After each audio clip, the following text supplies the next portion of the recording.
In front of me is Google Pixel 9 and today I would like to show you how you can add audio or video file to text message.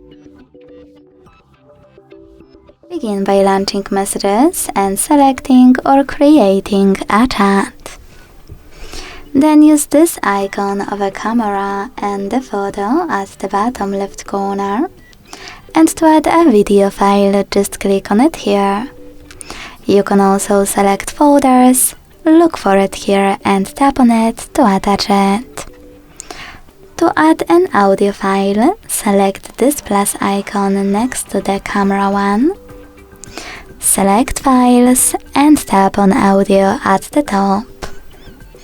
You can also click on one of those apps or select those three lines at the top left corner to access one of those sources. Either way, after finding your file, just hold it and click on Select at the top right corner to attach it. Thanks so much for watching. If you enjoyed this video, leave a like, comment and subscribe. Bye!